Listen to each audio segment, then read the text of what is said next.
প্রথমত আজকে বিরোধী দলীয় নেতা বিষয়টি উত্থাপন করেছিলেন, কিন্তু তারা বিভিন্ন নিয়ম নীতি দেখিয়ে এই বিষয়ে আলোচনা করতে দেননি বা সরকার দলের পক্ষ থেকে আমরা কোনো উপযুক্ত জবাব পাইনি।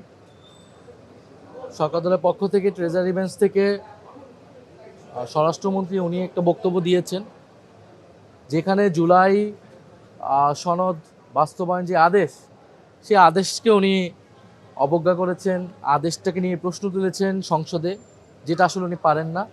কারণ গণভোট হয়েছে এই আদেশের ভিত্তিতে। আপনি যদি গণভোট মানেন, গণভোটের রায় মানেন, তাহলে এই আদেশটাকেও মানতে হবে। এবং সরকার দলীয় মাননীয় প্রধানমন্ত্রী তিনিও কিন্তু হ্যাঁ এর পক্ষে প্রচারণা করেছেন। ফলে সরকার দল থেকে আমরা এখনো কোনো স্পষ্ট জবাব পাইনি যে তারা কি গণভোটটাকে মানেন কি মানেন না। আমরা এই স্পষ্ট জবাবের পরে আমরা আমাদের চূড়ান্ত বক্তব্য বা কর্মসূচি আমরা দিব। দ্বিতীয়ত আরেকটি কথা উনি বলেছেন যে দুইটি শপথ নেওয়ার বিষয়ে আমরা যারা নিয়েছি সংবিধান সংস্কার পরিষদের সদস্য হিসেবে এই শপথটি অসাংবিধানিক, এই কথাটি উনি বলতে পারেন না। এই কারণে পারেন না কারণ এই শপথ আমরা নিজ ইচ্ছায় নেই।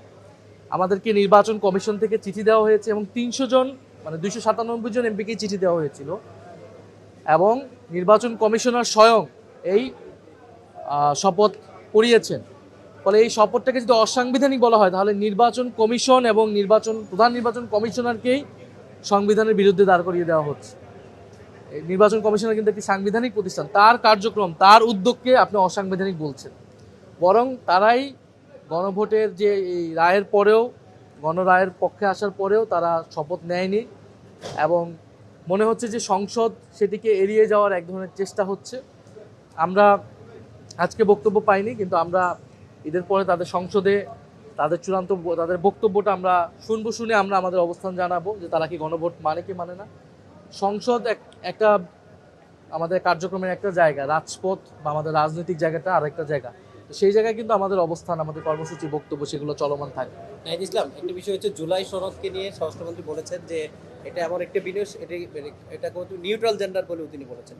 এটাকে কি বলবে এমন শব্দ তিনি, যদিও তিনি বলছেন যে সংসদে এরকম শব্দ তিনি ব্যবহার করতে চান না।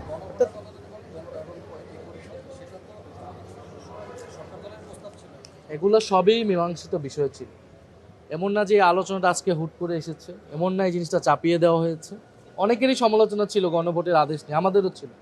কিন্তু আমরা যারা ইলেকশন করেছি, অংশগ্রহণ করেছি, গণভোটের প্রচার করেছি হ্যাঁ এর পক্ষে, বিএনপির অনেক এমপি এবং তার দলীয় প্রধান তিনিও তো হ্যাঁ এর পক্ষে প্রচার করেছেন। ফলে একটা কিন্তু রাজনৈতিক সমঝোতা ছিল, একটা মীমাংসিত বিষয় ছিল। কিন্তু তারা সেই মীমাংসিত বিষয়টা নির্বাচনে বিজয় লাভের পরে 2-3 পাওয়ার পরে এক ধরনের গায়ের জোরে সেগুলোকে অবজ্ঞা করার চেষ্টা করছে। বাংলাদেশের জনগণ এগুলো দেখছে।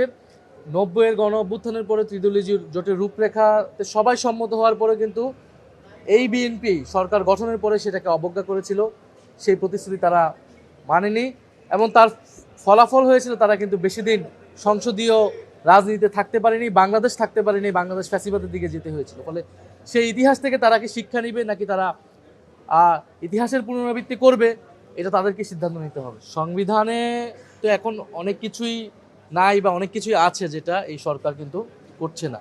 এখানে শেখ মুজিবুর রহমানের ছবি টাঙানোর আইন আছে, অনেকগুলো কিন্তু এরকম আইন এবং বাস্তবতা আছে, সেগুলো কি সরকার করছে বা অন্তর্বর্তী সরকার করছে।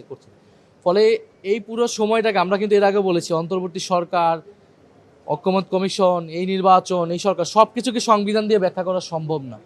এটা একটা গণ অভ্যুত্থানের মধ্য দিয়ে তৈরি হয়েছে, যদিও 106-এর আন্ডারেই সরকার গঠিত হয়েছে, কিন্তু এই গণ অভ্যুত্থানের প্রেক্ষাপটটা যদি মাথায় না রাখি তাহলে আসলে এই কোনো কিছু সমাধান করা সম্ভব নয়।